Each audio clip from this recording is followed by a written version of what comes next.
예수님은 사랑하는 제자들과 우리에게 하나님 사랑과 이웃 사랑의 방법을 이렇게 말씀하셨습니다.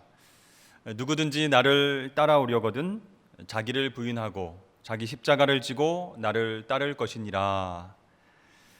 이 말씀을 얼핏 들으면 내가 순교해야 되지 않을까? 주님께서 십자가에 달려 너도 반드시 죽어야 돼 이렇게 말씀하시는 것 같아서 두렵고 또 순종하기 싫어하는 마음이 생길 수가 있습니다. 그런데 이 말씀을 주의 깊게 살펴보면요, 이것은 삶의 방향에 대한 것임을 우리가 알게 됩니다. 그 삶이 순교를 하든 하지 않든 간에 하나님 앞에서 복종하고 항복하는 것이 우리 삶의 방향이라는 것입니다.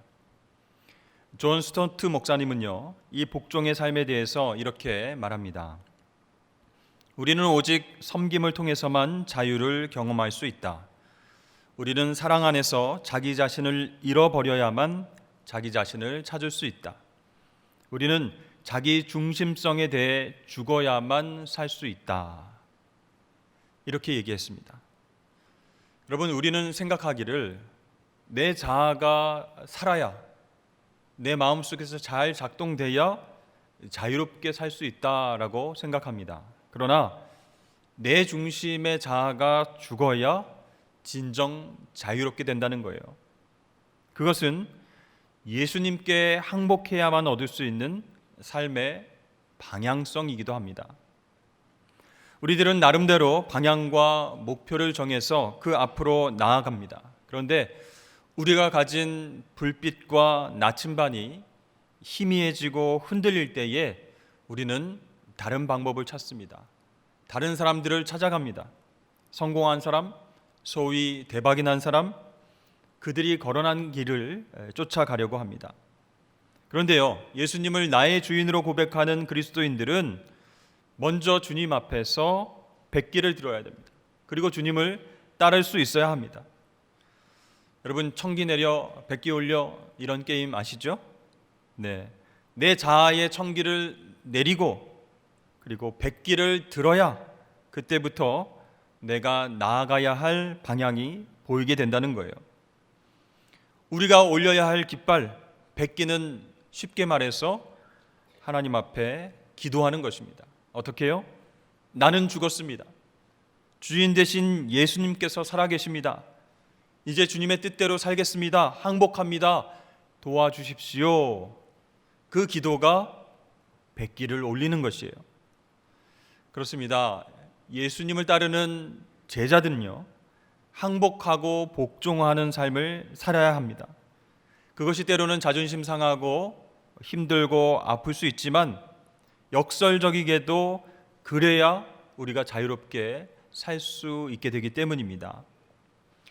빌립보서 2장 말씀을 보면요, 그리스도 예수의 마음을 품으라 라고 말씀하십니다. 왜냐하면 예수님은 죽기까지 하나님 앞에 복종하셨다. 그리고 그렇게 복종해서 십자가에서 죽으셨을 때 하나님께서 모든 이름 위에 뛰어난 이름을 주시고 모든 무릎을 예수의 이름에 꿇게 하셨다. 그리고 하나님 아버지께 영광을 돌리게 하셨느니라 라고 증거하고 있습니다. 자, 예수님은요, 십자가 앞에서 하나님의 뜻에 복종하셨기 때문에 하나님은 모든 이름 위에 뛰어난 이름을 주사 예수님을 높여주셨다는 거예요.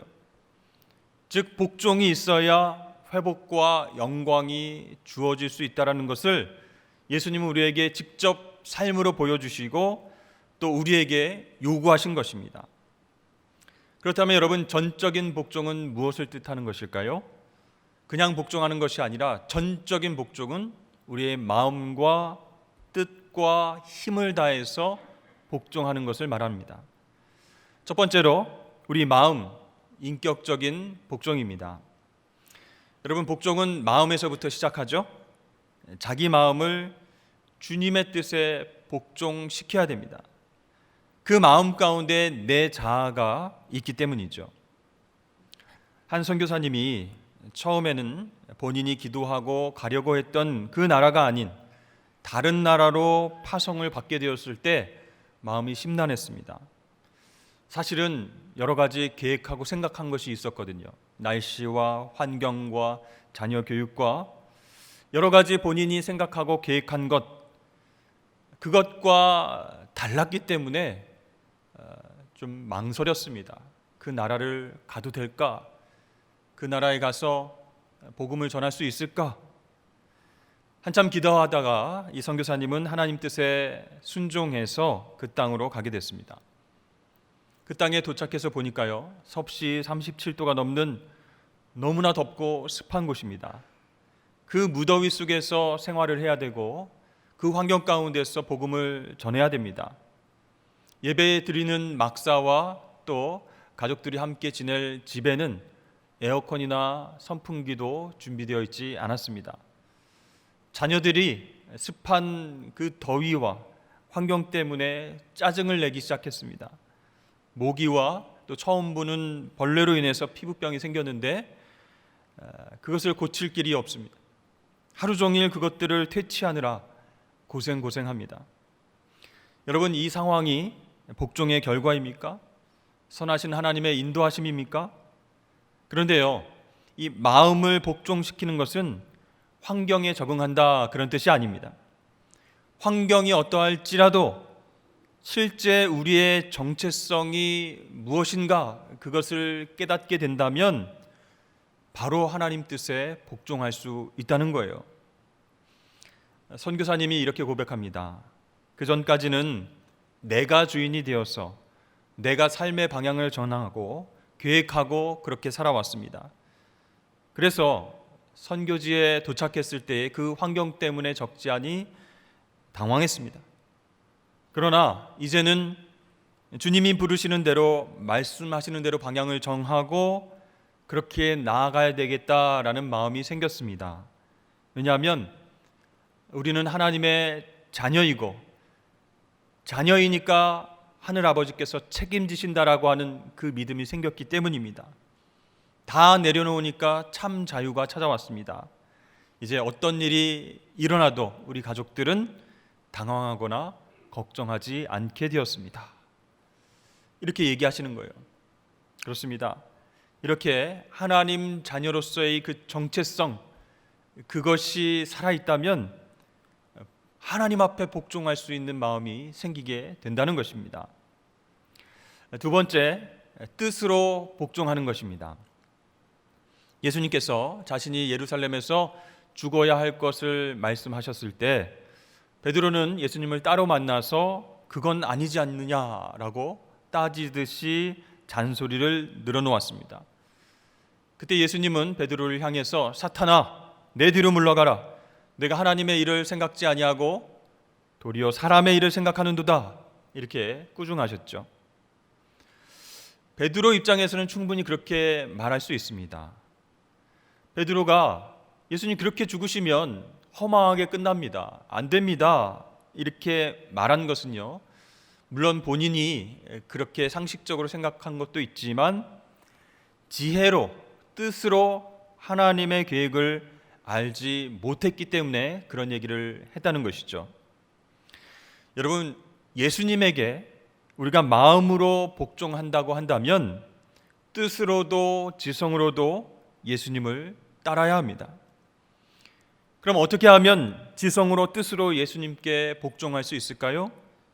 그것은 바로 하나님의 말씀을 읽고 그 말씀 가운데 하나님의 지혜를 발견할 수 있어야 한다는 것입니다. 그래야 우리가 뜻으로 지성으로 하나님의 뜻에 복종할 수 있게 됩니다. 또 교리에 대해서, 교회 역사에 대해서도 틈틈이 독서하고 배우는 일을 게을리해서는 안 됩니다. 배움의 기회를 놓쳐서는 안 된다는 것이죠. 아니, 믿으면 구원받고 천국 가는데 무슨 지적인 배움이 또 필요한가, 이렇게 생각하실 수 있지만 아닙니다. 여러분, 우리가 믿고 알고 있는 그 진리가 지식이 아니라 살아있는 지혜가 되기 위해서는 하나님의 말씀을 매일매일 가까이 해야 된다는 거예요. 그 말씀을 통해서 하나님의 뜻이 무엇인가 묵상하고 공부해야 된다는 것입니다. 그럴 때 비로소 우리는 뜻으로 지성으로 하나님 앞에 복종할 수 있게 되는 것이죠.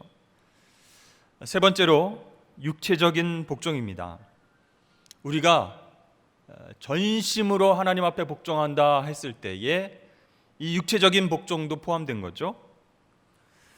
여러분, 우리의 몸은요, 영적인 삶의 중심 가운데에 자리 잡고 있습니다.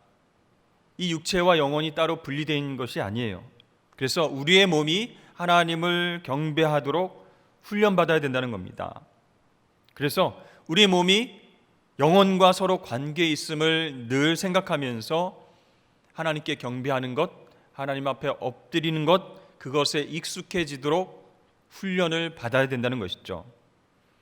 그런데요, 이렇게 하나님의 뜻에 복종하기 위해서 우리의 육체를 잘 훈련하는 것, 그것보다 지나친 건강 염려증에 빠져서 육신을 돌보는 사람들이 많다는 거예요. 너무너무 건강에 대해서 걱정이 되어서 몸에 좋은 것은 무엇이든지 다 섭취해야 되고, 또 불로장생을 할 수 있겠다, 90세, 100세 이후로도 건강하게 살 수 있겠다라는 생각을 가지고 열심히 운동도 하시고 약도 드시고 그렇게 건강을 위해서 애쓰시는 분들도 있습니다. 그런데요, 그것이 다 하나님 앞에서 올바른 것인가?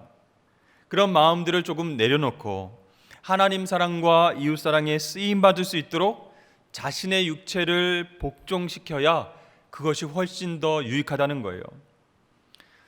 사실 나이가 들면 힘이 빠지게 되죠. 그리고 없던 주름도 생기고 근육량도 줄어드는 것이 자연스러운 것입니다. 저도 젊다고 생각했는데요, 요즘 들어서 책을 볼 때 불편해지는 거예요. 시력이 나빠져서 가까이 말씀을 이 눈앞에 대야 그렇게 보이게 되었습니다. 또 머리를 감을 때에 이 귀한 머리카락이 한 움큼씩 빠져나가는 것을 보면서 아이고 큰일 났다, 이런 생각이 들 때도 있습니다.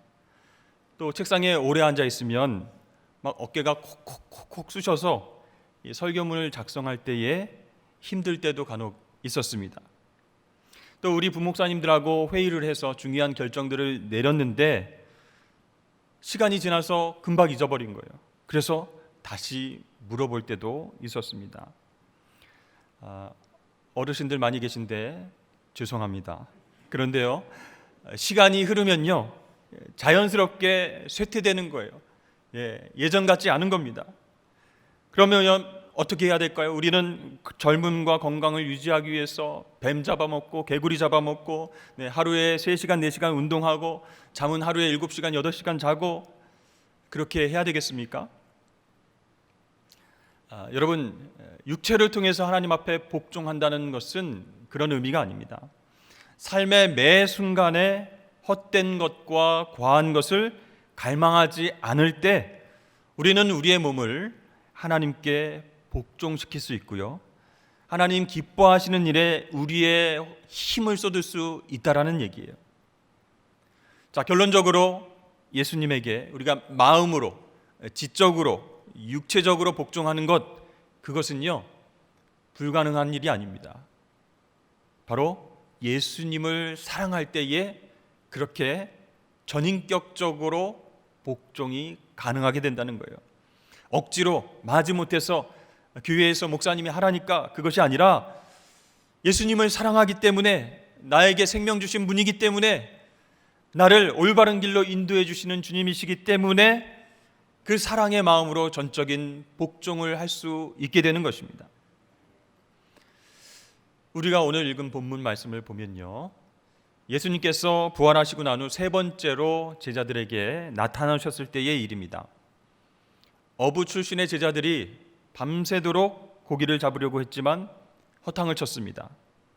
그런데 그 제자들에게 누군가 나타나서 배 오른쪽으로 그물을 내려라, 이렇게 명령을 한 겁니다. 그 말에 순종해서 정말로 배 오른편에 그물을 내렸더니 153마리의 큰 물고기가 그물이 찢어질 듯 잡혀 올라오게 되었습니다. 이때 베드로는 지시하신 분이 바로 예수님인 것을 알아채고는 배에서 뛰어내려서 첨벙첨벙 예수님께 뛰어갑니다. 예수님은 어느새 해변에 숯불을 피워놓고 생선을 굽고 계셨습니다. 그 옆에는 빵도 있었습니다. 이렇게 무트로 올라온 제자들은 예수님과 함께 아침 식사를 나누죠. 식사가 끝나자 예수님은 베드로를 불러서 말씀하십니다. 그런데요, 그 시간이 베드로에게는 피하고 싶은 그런 순간이에요. 가야바의 법정 뜰에서 자신이 예수님을 3번이나 부인한 그 일 때문에 예수님을 제대로 쳐다볼 수 없었기 때문에, 면목이 없었기 때문이었습니다. 주님께서는 요한의 아들 시몬아, 내가 이 사람들보다 나를 더 사랑하느냐, 이렇게 말씀하셨어요. 시몬이라고 부르십니다. 여러분, 원래 이름이 시몬이었고 예수님이 따로 지어주신 반석이란 뜻의 이름 게바가 있습니다. 베드로가 있는데 왜 지금 다시 예전 이름으로 주님께서 부르실까? 자, 이어서 주님은 베드로가 감당하지 못할 질문을 하십니다. 내가 이 사람들보다 나를 더 사랑하느냐? 그런데요, 이 사랑하다라고 하는 단어를 원문에서 찾아보면 아가파오라고 하는 단어를 사용하셨어요. 여러분, 아가페 사랑 들어보셨죠? 그것은 하나님의 사랑입니다. 무조건적이고 변함없는 사랑, 끝없이 영원한 사랑을 말할 때 아가페라는 그런 단어를 씁니다. 그러므로 예수님의 질문은 너는 영원히 변하지 않는 사랑으로 나를 사랑하느냐? 이런 뜻이에요. 사실 베드로는 이미 주님을 3번이나 부인했습니다. 마지막에는 저주까지 하면서 모른다고 그렇게 부인했죠. 그런데 그 일이 발생하기 몇 시간 전에 베드로는 어떻게 얘기했습니까? 나는 주님을 위해서 내 목숨이라도 바치겠습니다. 이렇게 큰 소리를 친 적이 있습니다. 변치 않는 사랑을 하겠다. 그렇게 호언장담을 했던 것이죠. 하지만 하루도 지나지 않아서 그 사랑이 드러났습니다. 아가페 사랑, 변함없는 사랑을 할 수 있는 사람이 아니었던 것이에요. 그래서 베드로는 겁이 났습니다. 아픈 것을 정확하게 찌르는 질문이었기 때문이죠. 요즘 말로 예수님이 뼈를 때리는 질문을 하셨기 때문에 베드로가 당황했습니다. 예전 같으면 당연하죠. 주님, 제가 변치 않는 사랑을 계속 드리겠습니다. 이렇게 자신 있게 얘기를 했겠죠. 그런데 지금 베드로는 더 이상 실수하기 싫었던 것 같습니다. 대신 이렇게 대답합니다. 주님, 그렇습니다. 내가 주님을 사랑하는 줄을 주님께서 아십니다. 여기서요, 여러분 헬라어 원문을 봐야 됩니다. 예수님께서 아가파오라고 하는 동사로 물어보셨는데 베드로는 필레오라고 하는 동사로 답을 합니다. 우리말 번역은 똑같이 해놓았는데 이 두 단어 사이에는 큰 차이가 있습니다. 필레오는 우정과 또 자연적인 애정을 가리키는 단어입니다. 그러니까 이 베드로의 대답을 의역하면 주님, 그렇습니다. 내가 주님의 친구인 줄 주님께서 아십니다. 이런 뜻이에요. 혹은 주님, 그렇습니다. 내가 주님을 아끼는 줄을 주님께서 아십니다. 그런 뜻이에요. 자, 베드로가 예수님의 질문에 긍정적으로 네, 그렇습니다 라고 대답한 것 같지만 사실은 그 대답을 회피했다라는 거예요. 주님, 제가 변치 않는 사랑으로, 아가페 사랑으로 주님을 사랑하지 못했습니다. 제가 할 수 있는 것은 인간적인 사랑입니다. 그런데 이 사랑도 언제 깨질지 모르는 그런 사랑이기에 저도 장담할 수가 없습니다. 죄송합니다. 이런 뜻이에요. 그런데 예수님은 그 대답을 들으시고요, 내 어린 양떼를 먹여라 이렇게 말씀하셨습니다. 여러분, 이 명령은 굉장히 큰 명령이에요. 선한 목자이신 예수님께서 목자의 역할을 베드로에게 위임하시겠다는 겁니다. 그러니까 다시 말하면 베드로에게 선한 목자는 양을 위해서 목숨을 버리는 자인 줄 네가 알지? 그러므로 네가 희생하기까지 내 어린 양떼들을 돌봐야 된다 이렇게 말씀하신 것이에요. 그러니까 베드로가 확 겁이 나면서 부담이 된 거죠. 자신이 갖고 있는 그 인간적인 사랑으로는 예수님 같은 선한 목자가 될 수 없음을 알기 때문에 그런 겁이 난 거예요. 잠시 후에 주님이 다시 베드로에게 물으십니다. 요한의 아들 시몬아, 내가 나를 사랑하느냐? 이번에도 아가포라고 하는 동사를 사용하셨어요. 베드로는 잘됐다 싶어서 이번에는 정확하게 내 뜻을 전달해야 되겠다 이렇게 생각한 것 같아요. 그래서 처음과 똑같이 필레오라고 하는 단어에 힘을 줘서 말합니다. 이번에는 주님께서 잘 알아들으시고, 그래?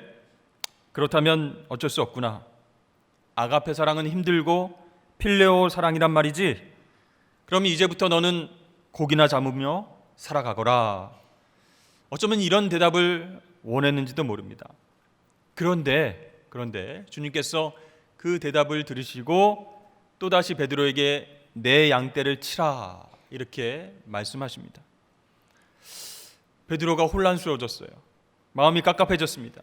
일부러 자기의 말을 주님께서 무시하는 것 같습니다. 자신의 생명까지 바쳐서 양떼를 돌보는 것은 불가능한 일인데 오히려 사꾼 목자가 될 텐데 지금 내가 장담할 수 있는 것은 인간적인 사랑뿐인데 왜 그렇게 말씀을 하시지? 그때 주님께서 세 번째로 물으십니다. 요한의 아들 시몬아, 내가 나를 사랑하느냐? 그런데요, 이번에는 아가파오 동사가 아니라 베드로가 사용했던 필레오라고 하는 동사를 사용해서 물으십니다. 그러니까 이런 뜻이에요. 요한의 아들 시몬아, 네가 나를 인간적으로 아끼는 것은 사실이냐? 그것에 대해서는 자신이 있다는 것이냐? 이렇게 물으신 거예요. 베드로 입장에서 똑같은 질문을 3번이나 받았습니다. 왜 주님이 이렇게 질문하실까? 법정에서 내가 3번이나 부인한 것을 알고 있는 것인가? 그렇기 때문에 나에게 일부러 3번씩이나 똑같이 질문하는 것일까? 갑자기 막 얼굴이 빨갛게 달아오르고 심장이 쿵쾅쿵쾅 거립니다. 그러나 예수님은 모든 것을 알고 계신 분이시고 따뜻한 눈길과 손길로 지금 베드로의 상처를 어루만지고 계심을 깨닫게 됩니다. 그래서 그분의 사랑 앞에서 베드로는 무너졌습니다. 주님께서 모든 것을 아십니다. 그러므로 내가 주님을 사랑한 줄을 주님께서 아십니다. 무슨 뜻인가요? 주님께서는 모든 것을 아시는군요. 제가 주님을 3번이나 부인한 것도 이미 아셨군요. 그러니 제가 무엇을 할 수 있겠습니까? 제가 주님처럼 변치 않는 사랑을 할 수 있는 그릇이 아니라는 것도 주님 아시지 않습니까? 이렇게 대답을 한 거예요. 그런데요, 답답한 마음이 시원해지면서 동시에 울컥했습니다. 예수님은 베드로의 눈을 쳐다보시면서 나지막히 말씀하셨습니다. 내 양떼를 먹이라. 그런데 놀라운 것은요, 처음에는 부담스러웠던 그 주님의 명령이 이제는 그렇게 부담스럽게 다가오지 않았다는 사실입니다. 시몬아, 내가 다 안다. 너의 약함도 알고 너의 실패도 안다. 너의 죄도 너의 한계도 내가 다 알고 있다. 너의 사랑을 가지고 이 일을 감당할 수 없다는 것도 내가 안다. 하지만 그 사랑을 가지고 시작해라. 네가 하는 것이 아니다. 내가 하는 것이다. 네 양떼가 아니라 나의 양떼이다. 내가 너와 함께 할 것이다. 너는 나를 의지하여라. 그것이면 된다. 그러면 시몬, 너는 게바가 될 것이다. 예수님께서는 사랑으로 베드로를 회복시키고 있는 중이었습니다. 주님은 베드로에게 당신의 양떼를 치도록 명령하시면서 그에게 사랑이 있는지 확인하셨습니다.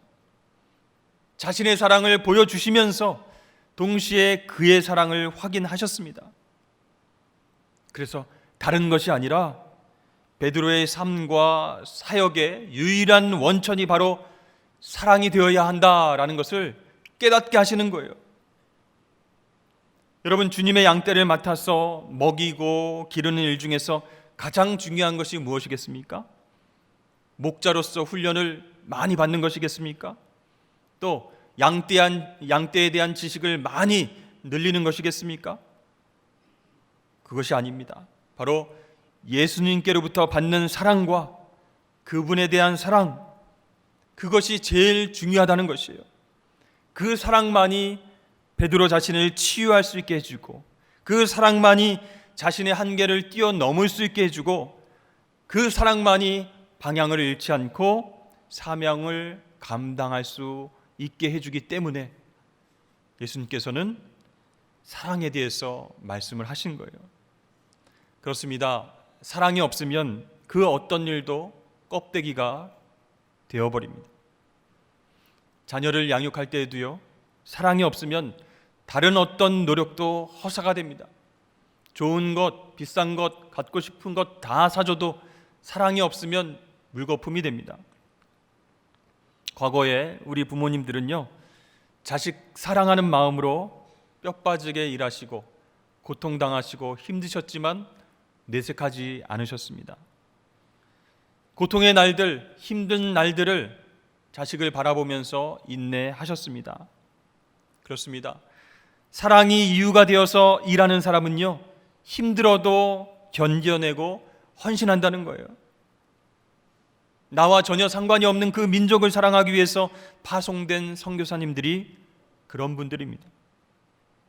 사랑이 있는 한 그들의 일은 더 이상 멍해가 아니라 명예가 되는 줄로 믿습니다. 하지만 여러분, 모든 사랑은 참되고 완전하고 영원한 사랑에서 흘러나오게 된다는 거예요. 예수 그리스도 십자가에서 드러난 하나님 아가페 사랑에서 우리 이웃을 사랑할 수 있는, 가족을 사랑할 수 있는, 영혼들을 사랑할 수 있는 사랑이 흘러나온다는 것입니다. 영원한 사랑, 변함없는 사랑, 무조건적인 사랑, 끝없는 사랑, 그 사랑이 바로 하나님 사랑이라는 겁니다. 여러분, 부모와 자식 간의 사랑을 스토르게라고 하는데요, 이 뿌리도 아가페 사랑에서 나온 것입니다. 이성 간의 사랑 에로스도 아가페 사랑에 비하면 아무것도 아니에요. 형제 간의 우애, 친구 간의 우정 필레오도 아가페 사랑에서 흘러나온 것입니다. 그래서 주님께서는 베드로에게 요한의 아들 시몬아, 내가 이 사람들보다 나를 더 사랑하느냐 이렇게 물으신 거예요. 이 질문은 주님께서 베드로의 사랑을 독차지하고 싶은 그런 욕망을 드러내신 질문이 아닙니다. 하나님과의 사랑이 다른 모든 사랑보다 앞서야 한다는 사실을 분명히 말씀하신 거예요. 여러분, 그럴 때에 비로소 다른 사람들에 대한 사랑이 온전해질 줄로 믿으시길 바랍니다. 여러분, 자녀들에 대한 사랑이 온전해지시기를 원하십니까? 그러면 먼저 하나님의 사랑을 추구하실 수 있기를 바랍니다. 아가페 사랑에 비춰보지 않고서는 자녀들에 대한 나의 사랑이 욕심으로 변질되는 것을 막을 수 없다는 거예요. 여러분, 배우자를 온전히 사랑하길 바라십니까? 그러면 부부가 진실하게 하나님 사랑을 구하시길 바랍니다. 하나님 사랑을 경험하고 살아가게 되면요, 이 부부의 사랑도 성숙하게 될 것이기 때문입니다. 그렇습니다. 먼저 하나님의 아가페를 경험해야 복종할 수 있다는 거예요. 그 사랑 앞에 무너져 봐야 항복의 깃발을 들어야 회복될 수 있다는 겁니다. 그런데 여러분, 어떻게 해야 될까요? 그렇게 사랑이 중요한데 우리의 모습을 보면요, 우리도 베드로처럼 사랑에 관해서 너무나 무능합니다. 아가페는 물론이고 친구와의 우정도 그렇고 형제 간의 우애도 그렇고 가족 간의 사랑에서도 그렇고 무능함을 보이는 존재가 우리예요. 자꾸 실패하고 넘어지고 상처를 주는 그런 사람들입니다. 그러나 여러분, 중요한 것은 그 사실을 인정해야 된다는 거예요. 희망과 회복은 우리 자신에게 있는 것이 아니라 예수님께 있기 때문입니다. 그래서 우리 자신의 사랑이 무능함 뿐임을 인정하고 예수님의 사랑을 구해야 할 줄로 믿으시길 바랍니다. 주님은 우리가 사랑에 무능한 것을 탓하지 않습니다. 너가 가진 사랑 그거밖에 안 돼. 그런 한계밖에 없어. 그런 무능한 사랑으로 어떻게 내가 맡겨준 영혼들을 돌볼 수 있겠니? 어떻게 내가 맡겨준 가족들을 사랑으로 감싸줄 수 있겠니? 이렇게 탓하지 않으십니다. 그분은 우리의 모든 것을 아시는 분이세요. 우리가 그 사실을 부정하거나 외면하는 것이 오히려 문제입니다. 그래서 겸손하게 인정하는 겁니다. 주님, 제가 가진 사랑 이것밖에 안 됩니다. 매번 넘어집니다. 매번 상처 줍니다.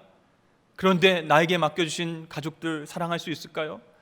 나에게 맡겨준 영혼들, 이웃들 감당할 수 있을까요? 하면서 항복의 깃발을 들고 주님께 나아가면 주님께서 우리의 부족함을 채워주신다는 거예요. 우리가 가진 그 필레오의 사랑을 그분이 받으시고 아가페의 사랑으로 변화시켜 주시는 거예요. 우리의 에로스 사랑을 그분이 잡으셔서 아가페의 사랑으로 한 차원 높게 업그레이드 해주신다는 겁니다. 우리 자신을 놓고 우리를 바라보면요, 희망이 없어 보여요. 자격이 없기 때문입니다. 그러나 하나님 아가페 사랑을 우리가 경험하고 철저히 그 사랑에 깨어질 때에, 백기 들고 항복할 때에 비로소 희망이 생기게 됩니다. 내 자신에게서, 내 자아에게서 절망을 보아야 예수님에게서 희망을 찾을 수 있다는 거예요. 예수님을 제대로 바라볼 수 있게 된다는 것입니다. 사랑하는 성도 여러분, 올 한 해 주님의 놀라운 아가페 사랑에 깨어지실 수 있기를 주의 이름으로 축복합니다. 그리고 그 주님을 바라보면서 희망을 발견하실 수 있기를 바랍니다. 네가 그것밖에 안 되냐라고 우리 주님 책망하지 않으세요. 백기 들고 항복하고 나오면, 주님의 사랑에 감동해서 나아가면 분명히 우리 주님은 우리와 함께 하시면서 우리의 갈 길을 밝히 비춰주실 줄로 믿으시길 바랍니다.